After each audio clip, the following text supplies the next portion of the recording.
Et nous sommes de retour au plateau pour la suite de cette émission. Après le jour-là, nous retrouvons nos invités Robert Kosigan à côté et Pasteur Edo Komi pour la suite de cette émission.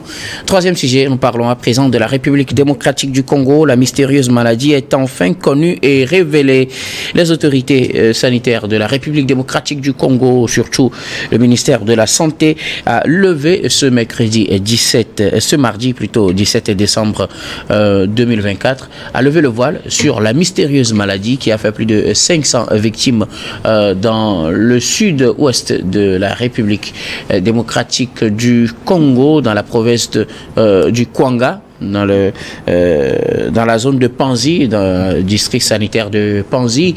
Il s'agissait d'une forme de paludisme grave avec des cas de malnutrition, s'il faut reprendre le communiqué du ministère de la Santé.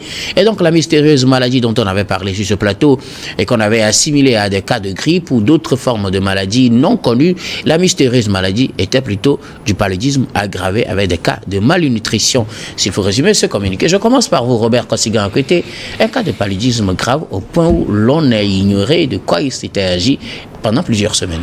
Oui, voilà une situation très malheureuse. On dirait que la République démocratique du Congo est devenue un centre névralgique des maladies bizarres, d'où partent peut-être beaucoup de morts, et puis après ça attaque les autres pays africains. Mais cette maladie-ci nous renseigne que c'est dû alors à la malnutrition, toute chose qui doit préoccuper plus les dirigeants politiques de la République démocratique du Congo, qui s'attellent plutôt à changer leur constitution et à changer la durée de mandat de vie et laisser peut-être la population à leur mauvais sort. Aujourd'hui, on ne peut pas comprendre cette dichotomie. La République démocratique du Congo est un pays vachement béni, et dont les ressources alors ne servent pas à développer le pays et ne servent pas à nourrir alors la population congolaise, ce qui est très dommage. Comment on peut alors parler de malnutrition en République démocratique du Congo qui alors dans le sous-sol regorge toutes sortes de minerais? C'est vraiment dommage. Il va falloir que la politique congolaise de la République démocratique du Congo puisse alors retrousser les manches pour développer leur pays et apporter alors de quoi manger, de quoi nourrir à leur population et surtout trouver du travail pour les jeunes. Parce que la jeunesse est une richesse pour tout un pays. Mais laisser cette jeunesse-là et alors penser seulement à durer au pouvoir pour alors se remplir les poches, je pense que ce n'est pas du tout bon pour une nation.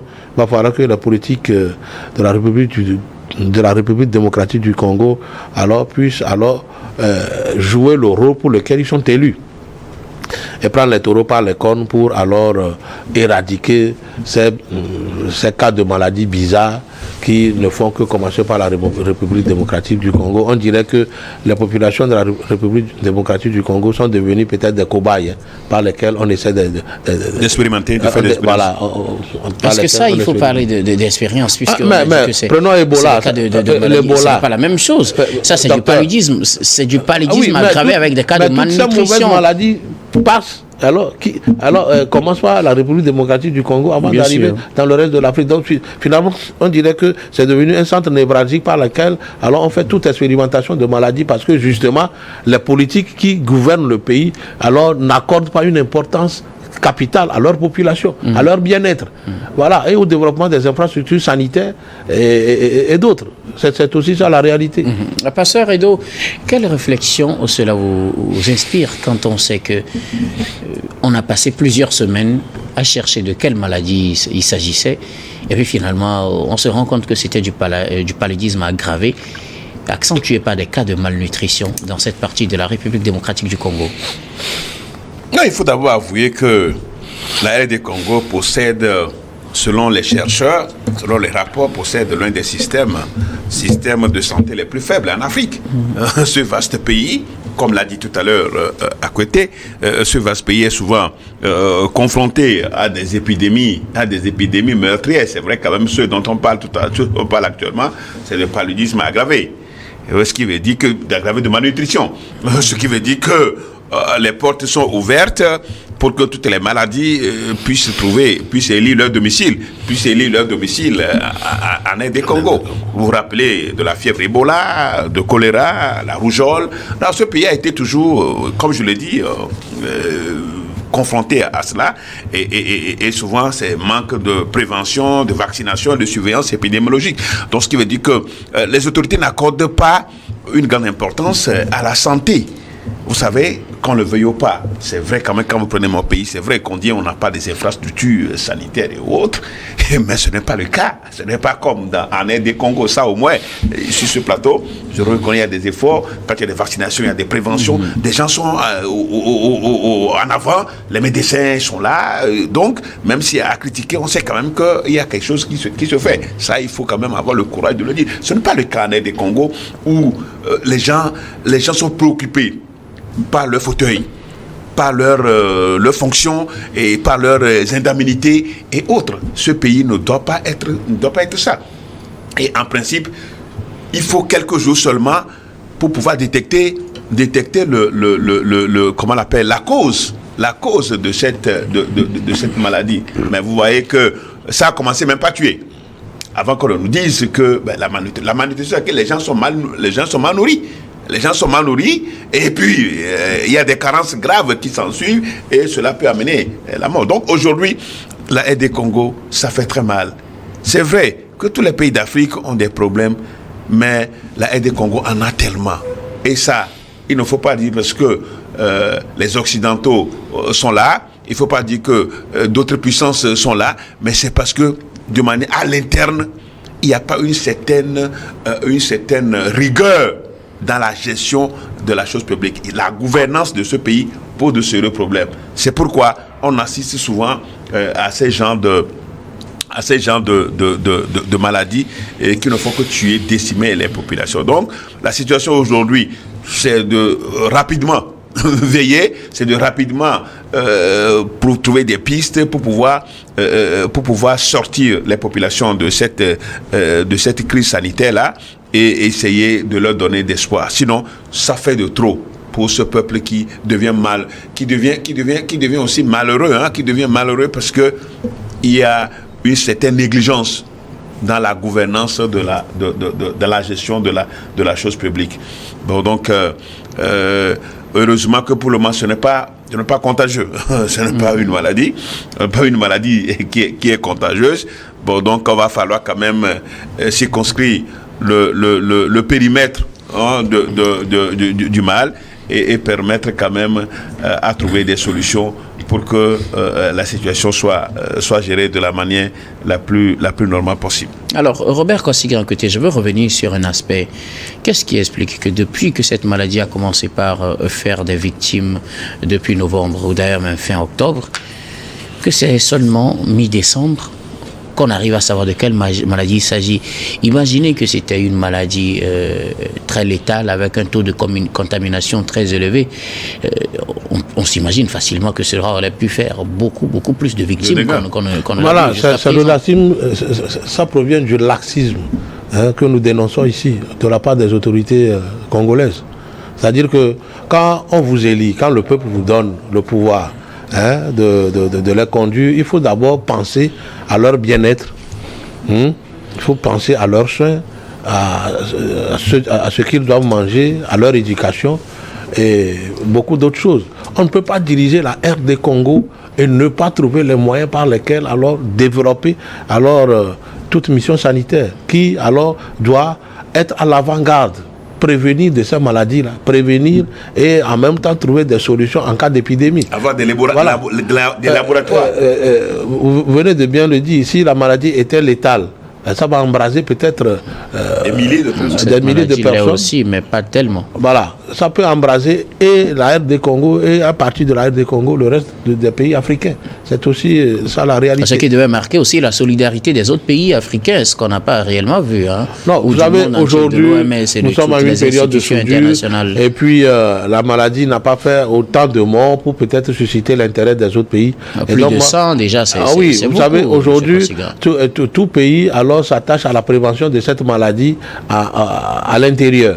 que d'envoyer peut-être des aides à la RD Congo, quand au même moment, les politiques de la RD Congo sont plus préoccupés par comment faire pour étendre leur durée de mandat. Cette affaire de mandat vous préoccupe tellement. C'est ce qui les préoccupe. On veut étendre le mandat pour alors rester le plus longtemps possible à la tête de la RD Congo, sans penser à comment faire pour soigner les populations. C'est ce qui est grave. Vous l'avez bien dit. Si cette maladie avait une contamination de plus d'envergure, on aurait assez de problèmes, parce que peut-être que ça serait déjà arrivé ici dans notre pays, parce que parfois ce sont les voyageurs qui ramènent les maladies là dans d'autres pays.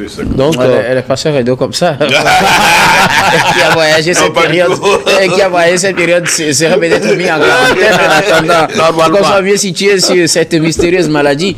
Heureusement, on en sait beaucoup plus maintenant. C'est une forme de paludisme aggravé.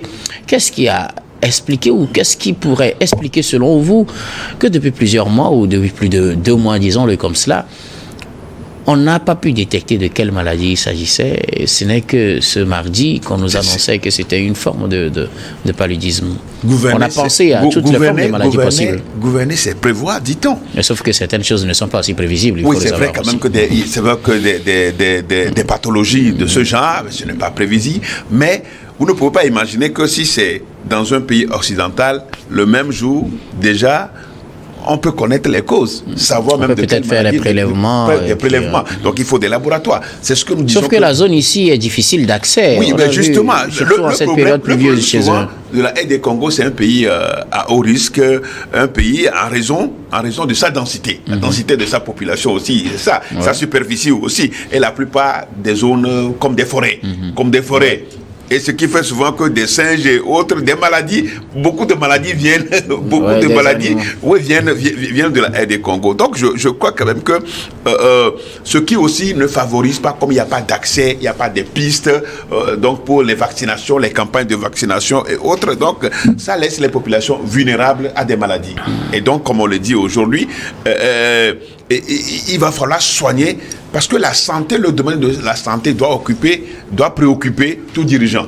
Parce que il faut avoir des ressources humaines valides pour pouvoir créer des ressources. Si vous avez dans un pays où les gens sont malades, apparemment, vous ne pouvez pas créer de richesse, et les conséquences s'en suivent. Donc, je crois fondamentalement qu'il y a de laxisme, il n'y a pas eu de sérieux dans la détection, dans la recherche des voies et des moyens pour pouvoir parvenir aux causes de cette maladie, et surtout à la prévention. Aujourd'hui, Dieu merci qu'on a détecté la maladie, donc il faut aller maintenant à la guérison. Et comme c'est le paludisme, donc vous savez qu'en Afrique, le paludisme, c'est la maladie la plus répandue. La plus répandue. Et la plus meurtrière aussi en Afrique. Donc, ce qui est aujourd'hui, il va falloir rapidement peut-être prendre des dispositions pratiques sur le terrain, et apporter des remèdes suffisants à ceux qui sont déjà malades, pour éviter que ça ne se répande sur le territoire de la RD Congo. Vivement qu'on ne cessera de le dire, la RD Congo, pour nous, est un pays qui peut faire évoluer, qui peut contribuer beaucoup au développement, à l'épanouissement du continent africain, parce que c'est un véritable grenier.